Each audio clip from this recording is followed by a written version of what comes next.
And that actually brings me to another question. So, for women that are trying to learn this and understand, how can they tell the difference between like a healthy reflection, looking at what it is that they're doing and say, okay, this is the pattern that I'm seeing. I need to, make this change, or I need to think back to what, my doctor, my friend, or whoever said, versus when it's just purely self criticism. That's not something that's going to be constructive. So the way I see the distinction is if we're talking about a healthy reflection, then we're really talking about we're looking at a particular circumstance and we're reflecting on, okay, what went well, what didn't go well. And it is not sort of this constant self-attack that goes off in multiple directions with your energy and your mind.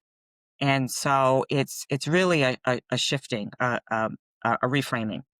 Um, if it's a healthy reflection, and it kind of reminds me of I remember I did a presentation once on my job, and there was something I didn't say quite right, and so this is something my boss taught me, and he said, that happens to everyone, and how about you focus on what you did well instead of what you think you did wrong, right? I mean, give yourself a break here, right?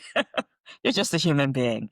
And so that's an example, I think, of healthy reflection. Whereas what I was engaged in is, my mind was going back and forth. And what a lot of people don't understand is that your thoughts are not necessarily facts, right? I mean, there's all sorts of stuff going through your head. And so don't believe it all, right?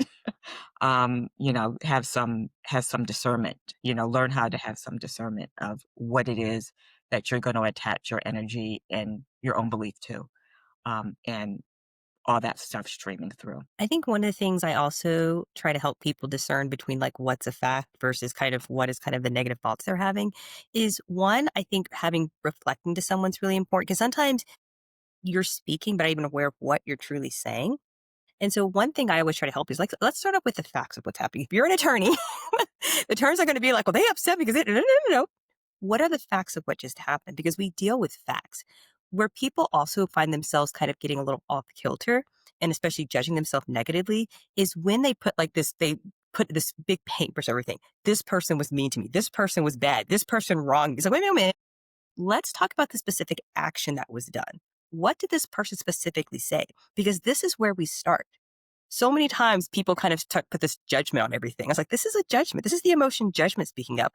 We only deal with facts. So you have to challenge yourself not to allow yourself to paint things with these big overarching things. They did this to me. They were mean to me. They bullied me. Wait a minute. What was the action they specifically did? Because when we have the action, then we can start identifying what was your feeling towards that action? Because that's where change happens. We can't change their actions. We can't change these negative beliefs you have, but we can identify facts and identify your feelings so that we could then calm those distressing emotions you're feeling so that you can then make a decision that's aligned with your beliefs and what you want to happen. Feel like I talked about that at one point years ago. Like that was a practice that I said I was going to start.